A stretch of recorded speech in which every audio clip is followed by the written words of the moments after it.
Hello, hello, hello, hello. It's Sunday morning.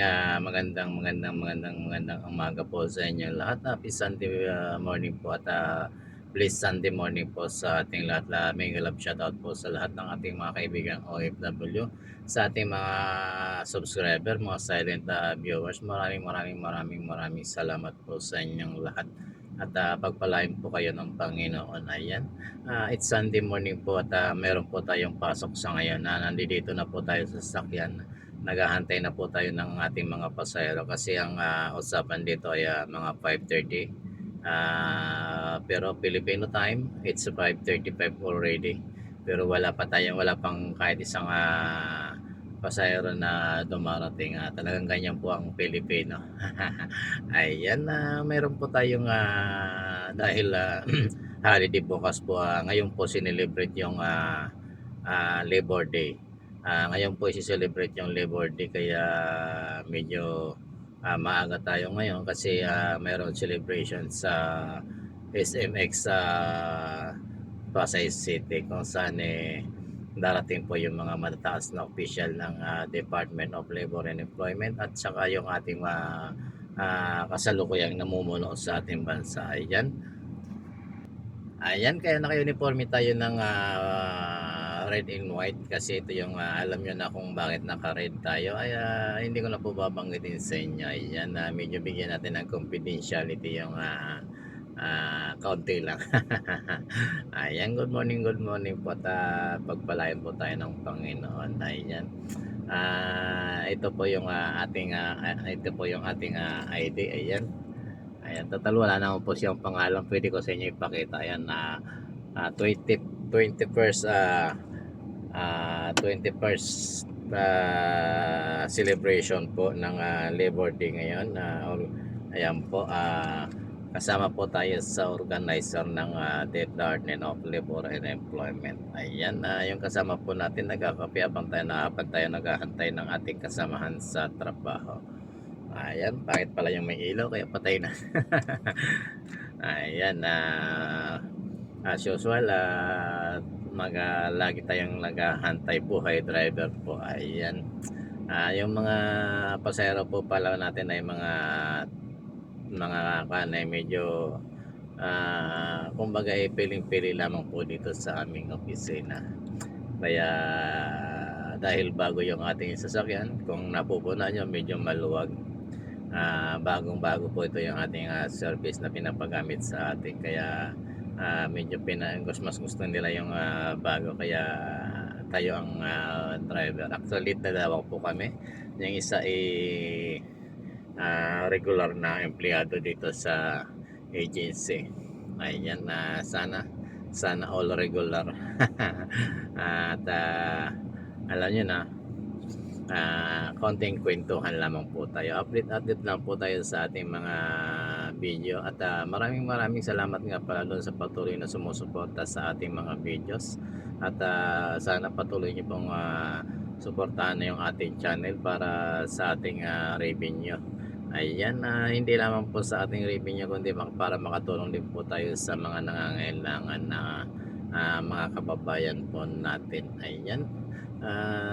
Kasi bihira naman po tayo sa loob po ng halos 2 taon natin pagkakamonetize dito sa channel na sa dito sa YouTube.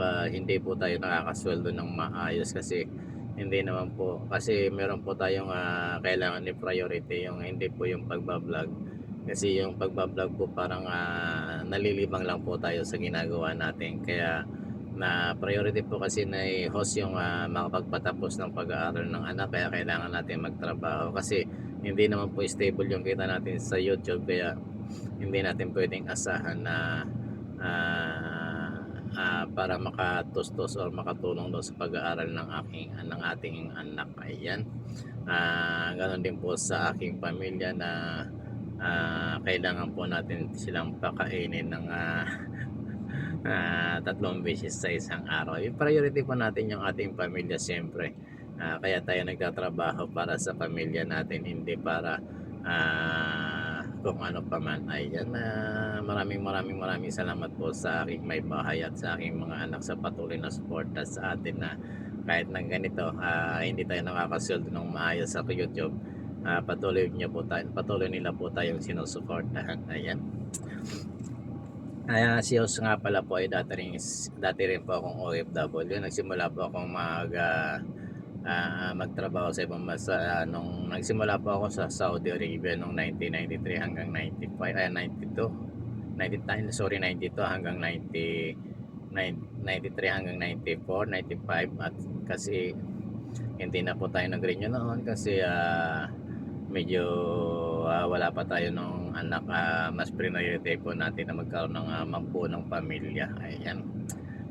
Nung magkapamilya po tayo, maliliit pa yung ating mga anak, iniwanan na po natin sila, tayo na masukan sa Kuwait nung nagsimula po tayong mag-abroad noong 2003 hanggang 2010 sa Kuwait City po. Nagtrabaho tayo dyan sa Kuwait ng almost 8 years. Hindi tayo pinalad na makapagtrabaho ng makakuha ng medyo magandang sahod kasi yung unang sweldo po ni host noon yung unang trabaho ni host noon ay isang carpet engine, yung nananahi tayo ng mga carpet or nag-i-engine. Napakaliit naman po nang ibinigay na sweldo sa atin ng ating employer. Ngunit sa pagsisikap ni Jose, ang ginawa po natin noon, instead na umuwi tayo pagkatapos ng almost 9 hours or 10 hours sa trabaho, hindi tayo umuwi ng bahay noon, kundi na nangongontrata tayo or nagsa-sideline tayo para kumita. Ayan, sa awa ng Diyos kumikita kahit paano ng konti, kahit paano nakakadagdag sa mga gastusin. Kasi mahal din po yung bayad natin sa bahay doon sa Kuwait. At saka yung pagkain po natin, sagot pa natin kung asahan nyo po yung 60 ang binigay po sa akin sweldo noon 60 dinar. Ang usapan po namin ay 90 dinar nasa kontrata. Pero dahil nandoon na po tayo, tinanggap na po natin kaysa naman umuwi pa tayo ng Pilipinas. Ayan. Talagang ganyan ang buhay ng OFW or kaya kasi pagdating natin sa ibang bansa ay kung saan yung kontrata po kadalasan hindi nasusunod. Pagdating doon, pipirmahin ka ng panibagong kontrata which is hindi mo naman maintindihan yung nakasulat doon dahil nakasulat siya in Arabic words. Kaya dapat pinagbabawal sana yung kaso wala tayong choice kasi direct hire tayo noon sa Kuwait. Kumbaga tinulungan lang tayo ng ating pinsan na makarating doon para makapagtrabaho. Ayan, nandito na yung ating kasama at ipopost muna po natin. Ayan, sabi po ng ating kasamahan na driver ang usapan daw talaga na aalis dito is 5:30 ng umaga. Pero dahil sa mga personal na kadahilanan hindi po tayo makakaalis ng 5:30 kundi makakaalis po tayo dito ng I don't know what time. At saka kakaunti lang yata yung ating isasakay. Siguro mga dalawa lang siguro, and then yung iba and the rest yung mga doktor at saka yung mga department heads, assistant department heads didiretso na raw doon sa Binyo. Kaya napakalaki ng ating sasakyan para doon sa dalawa, pero okay lang. Talagang ganyan kasi may office order po ang bawat sasakyan na ginagamit kapag weekends. Hindi po tayo pwedeng magpalit ng sasakyan, kundi kung ano yung nakasulat doon sa papel, yun ang gagamitin po natin. Ayan, mega love shoutout po sa ating mga kaibigan na mga subscribers, sa mga silent viewers po, maraming salamat po sa inyong lahat at pagpalain po tayo ng Panginoon. At doon po sa ating mga kaibigan OFW, mga dating OFW at mga nagtatrabaho po sa iba't ibang sulok ng mundo, isang magandang umaga at magandang gabi, magandang hapon po sa inyong lahat. At maraming salamat po. I love you all. Maraming salamat po sa patuloy niyo pagsuporta sa ating channel at huwag niyo pang skip ang ads at ingat po tayong lahat. I love you po. Bye bye.